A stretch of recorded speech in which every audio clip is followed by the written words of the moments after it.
कानपुर की घटना ने पूरे देश को झकझोर के रख दिया है। अब लोकल इंटेलिजेंस यूनिट पर भी सवालिया निशान उठने लगे हैं कि उनके पास पहले से खबर क्यों नहीं थी। जिस दरोगा को सस्पेंड किया गया उसके ऊपर भी आरोप है कि वो मुखबिर था विकास दुबे जैसे गुंडे का। मतलब अब प्रशासन पर भी आरोप लगने लगा है कि प्रशासन विकास दुबे जैसे गुंडे को बचाने में लगी हुई है। साथ ही जब हमने गौतम बुद्ध नगर के सांसद से बातचीत की और हमने उनसे जब सवाल किया कि संसद में बीजेपी के खुद 339 सांसदों में से 107 सांसद दागी हैं, ऐसे में कहीं से भी उत्तर प्रदेश के या पूरे देश में किसी भी गुंडे का मनोबल क्यों नहीं बढ़ेगा।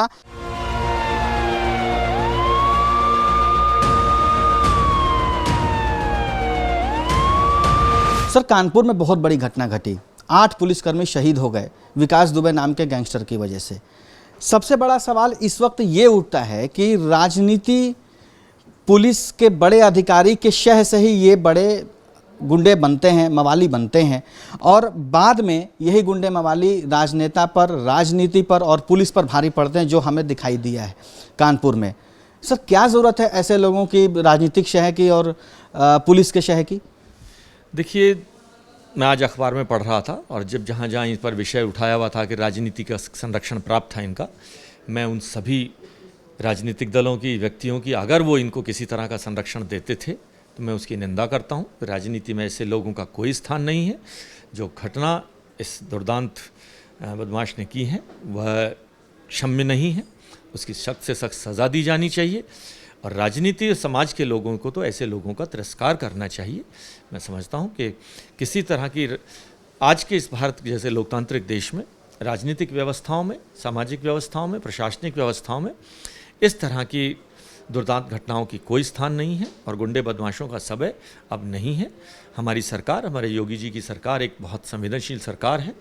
तुरंत आपने देखा कि पिछले कुछ घंटों में ही घटना होने के बाद उन्होंने इतने सख्त फैसले लिए और मुझे पूरा विश्वास है जल्द ही वह जेल के सींचों के पीछे होगा। घटना होने के बाद चीज़ें क्यों होती हैं? हमारी LIU टीम क्या कर रही है? हमारी इंटेलिजेंस क्या कर रही है? क्या उनको नहीं पता था कि इतना बड़ा दुर्घटना होने वाली है? देखिए, ये प्रश्न चिन्ह है ज़रूर, इसमें कोई दो राय नहीं। आपकी बात सही है कि शायद हम लोग उतनी तैयारी से नहीं गए या अपेक्षा नहीं की गई होगी इस तरह की घटना की, लेकिन फिर भी उसमें ये भी ऐसी घटनाएं हमें सिखाती हैं कि आगे से हम और चौकन्ने होकर जाएं। लेकिन ये बात आपकी सही है कि हम शायद इस घटना को भांप नहीं पाए या हमारी इंटेलिजेंस एजेंसियां उसमें कहीं ना कहीं हमारी चूक रही है और जिसकी उतनी बड़ी हमें कीमत देनी पड़ी है।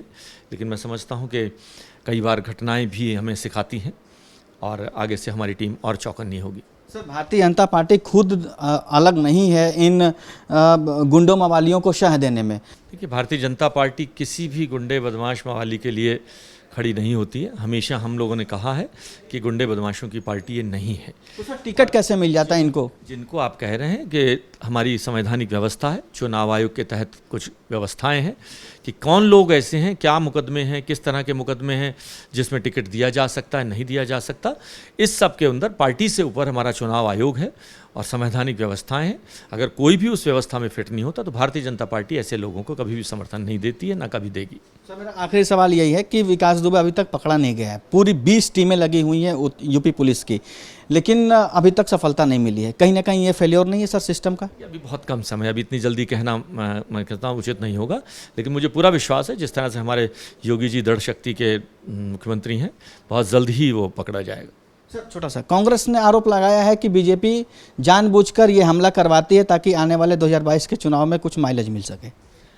देखिए, कांग्रेस की स्थिति आजकल एक मस्खरी जैसी स्थिति हो गई है। वो अपने ही सवाल करते हैं, अपने ही जवाब दे देते हैं, अपने ही व्यवस्थाओं के अंदर। मैं समझता हूँ कि उन आम देश की जनता भी पहचान चुकी है कि कांग्रेस के स्टेटमेंट की क्या वैल्यू होती है और उनके नेता के स्टेटमेंट की क्या वैल्यू होती है। इसी मुद्दे पर जब हमारी दिल्ली पुलिस के पूर्व कमिश्नर नीरज कुमार से बातचीत हुई तो उन्होंने भी उत्तर प्रदेश पुलिस पर कई सवालिया निशान खड़े किए हैं।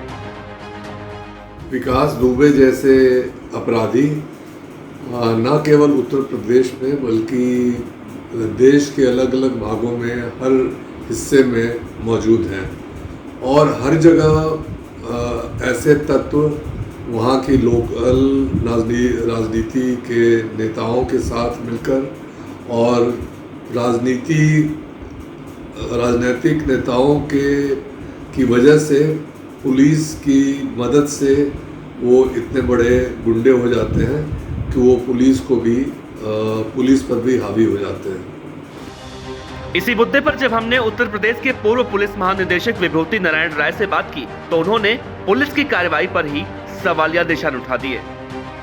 कानपुर के घटना ने पूरे देश को झकझोर के रख दिया है और इसी घटना पर आज हम पूर्व पुलिस महानिदेशक उत्तर प्रदेश विभूति नारायण राय जी से बात करने के लिए आए हैं, क्योंकि इनके पास पुलिस प्रशासन का पूरा अनुभव है और विकास दुबे जैसे गुंडे कैसे इतने बड़े हो जाते हैं कि उनकी हिम्मत होने लगती है कि 8 पुलिसकर्मियों पर सरेआम हमला कर देते हैं और उसके बाद 20 टीम बनने के बावजूद 24 घंटे से ज़्यादा होने के बाद भी पुलिस अभी तक उन्हें पकड़ नहीं पाई और खिसियाई बिल्ली खंबा नोचे वाला हाल हो रहा है कि उनके घर पर जाके पुलिस घर तोड़ रही है और गाड़ी तोड़ रही है, जबकि तोड़ना चाहिए विकास दुबे को। इसी पर ज़्यादा बातचीत करने के लिए मेरे साथ उत्तर प्रदेश के पूर्व पुलिस महानिदेशक विभूति नारायण राय जी हैं। सर, विकास दुबे जैसे गुंडे, आरोप ये है कि राजनीतिक शह पर और प्रशासनिक शह पर इतने बड़े हो जाते हैं और उसके बाद खुद नुकसान पहुंचाते हैं प्रशासन को और राजनेताओं को। देखिए, उत्तर प्रदेश के लिए बड़ी दुर्भाग्य की बात है। विकास दुबे तो एक नाम है, इस तरह के सैकड़ों नाम हैं जो पिछले 30-40 सालों में आपने देखा होगा, जो अपराध की दुनिया में भी बहुत जिनका नाम रहा, राजनीति में बहुत ऊपर तक गए। उन्होंने अकूत धन कमाया, अपने संसाधन इतने ज़्यादा इकट्ठे कर लिए और एक ऐसी हैसियत हासिल कर ली जब कानून उनके सामने बौना लगने लगा। विकास दुबे का जो साथ आप देखिए, विकास दुबे ने कुछ साल पहले थाने के अंदर घुस करके एक पॉलिटिकल आदमी की हत्या की थी और उसके बाद से ये किसी एक राजनीतिक दल को आप इसके लिए दोषी नहीं ठहरा सकते। विकास दुबे जैसे लोग हर सत्ता में रहने वाले दल के पास जाते हैं और उसके साथ रहते हैं। विकास दुबे भी यही कर रहे थे। जो भी वहाँ MP MLA चुना जा रहा था वो किसी न किसी तरह से विकास दुबे की मदद लेने के लिए आकांक्षी रहता था और वो अपने बाहुबल से, अपने धन बल से उसकी मदद करते थे। जाहिर है कि जब उसकी मदद कोई अपराधी करेगा किसी राजनीतिक व्यक्ति की तो अपनी कीमत भी वसूलेगा। तो विकास दुबे अपनी कीमत भी वसूल रहा था। ये वो भूल गया था कि ये सिस्टम एक हद तक तो बर्दाश्त करता है। मतलब जो अंग्रेज़ी की कहावत है कि आप अपने मुंह में इतना भर लीजिए कि आप उसे चबा ना पाइए, तो ये वाली घटना जो हुई है कानपुर में, जिसमें उसने 8 पुलिसकर्मियों की हत्या की है, ये शायद उसी स्थिति पर पहुंच गया है जब इसने अपने मुंह में इतना कुछ भर लिया कि अभी चबा नहीं पा रहा और सिस्टम इसको स्वीकार नहीं कर पा रहा। अगर ये ना करता और ये छोटे मोटे अपराध करता रहता, बड़े अपराध भी करता, जैसे थाने में घुस के एक राजनीतिक प्राणी का उसने हत्या कर दी थी, तो सिस्टम में ये सिस्टम को मैनिपुलेट करता रहता, जैसा उत्तर प्रदेश में होता आया है। पर इस बार कुछ ज़्यादा हो गया, तो इसलिए आप देख रहे हैं कि इसके खिलाफ वो कार्रवाइयाँ भी हो रही हैं जो कानून की हद के बाहर भी हैं। जैसे उसका घर कैसे तोड़ा गया अभी मैंने देखा खबरों में, या उसकी गाड़ी कैसे तोड़ी गई, मुझे पता नहीं किस कानून के तहत ये कार्रवाई हो रही है और वो सार्वजनिक रूप से दिखाई भी जा रही है। मुझे ऐसा लगता है कि कुर्की का कोई आदेश पुलिस को मिला होगा, लेकिन कुर्की के लिए गाड़ी तोड़ी नहीं जा सकती। गाड़ी को आप उठा के ले जा सकते हैं और थाने में या कहीं क्या अपनी अभिरक्षा में कहीं रख सकते हैं, या कुर्की का एक एक्सटेंशन ये हो सकता है कि खिड़की दरवाजे निकाल लेते हैं और उसमें टूट फूट हो जाती है घर में। लेकिन JCB लगा करके तोड़ना और उसका पूरा प्रदर्शन करना, पता नहीं अब इसको कैसे इसका औचित्य साबित होगा, मुझे पता नहीं है। लेकिन ये प्रदर्शन भी कहीं ना कहीं इसको अवॉइड किया जाना चाहिए था।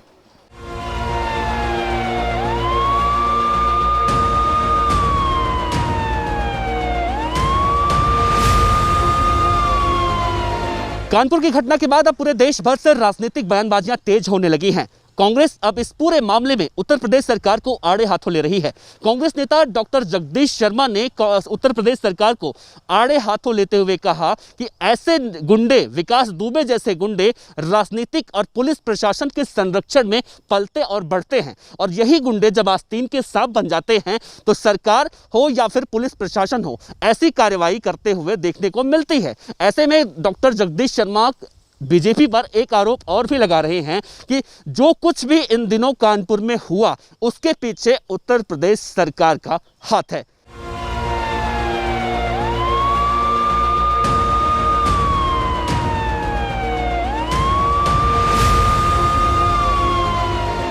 सर, कानपुर में बड़ी घटना हुई, पूरा देश हिल गया। 8 पुलिसकर्मियों को विकास दुबे के गैंग ने मार दिया। अब सवाल ये नहीं है सर कि विकास दुबे के गैंग ने 8 पुलिसकर्मियों को पहली बार मारा। ऐसे बहुत सारे पुलिसकर्मी बहुत बार मारे गए और ये विकास दुबे जैसे जो गुंडे हैं, मैं नाम लूँ तो मुख्तार अंसारी, अतीक अहमद, शिव प्रकाश शुक्ला जैसे तमाम ऐसे बड़े गुंडे हैं जो राजनीतिक और पुलिस के शह पर बड़े बने। अब विकास दुबे जैसे जो गुंडे हैं सर, उनकी तस्वीर आती है यूपी के कानून मंत्री के साथ। तो आपको नहीं लगता है कि ऐसे गुंडे को पाल पोस कर कहीं ना कहीं नेता और पुलिस ही बड़ा करती है और उसके बाद फिर उन्हीं पर वो भारी पड़ जाते हैं? क्या कहीं ऐसा नहीं लगता कि विकास ने नहीं, ये सरकार ने मरवा दिए। सरकार की शय थी। आज चीटी मारने से आम आदमी डरता है, या तो 8-8 पुलिस वाले मार दिए, चाइना में जवान मार दिए। ये कहीं ना कहीं खेल चल रहा है और सरकार इन्हीं चीज़ों से को छिपाने के लिए डर रही है कि पार्लियामेंट को डिले करा जाए। सरकार अपने 8 पुलिसकर्मियों को क्यों मरवाएगी, वो भी इलेक्शन के टाइम में? योगी क्यों चाहेंगे कि हमारे पुलिस और प्रशासन पर और हमारे कानून व्यवस्था पर उंगली उठे? आपने कहा ना, जब आपकी प्रियंका गांधी का लखनऊ में जाकर बैठ गई हैं, 2022 के चुनाव की तैयारी कर रही हैं। अभी आपने बताया ना कि मंत्रियों के साथ फोटो है, जगदीश शर्मा के साथ तो फोटो है नहीं। शुक्र है भगवान का कि किसी कांग्रेस के नेता के साथ फोटो नहीं है, नहीं तो कह देते कांग्रेस ने मरवा दिए।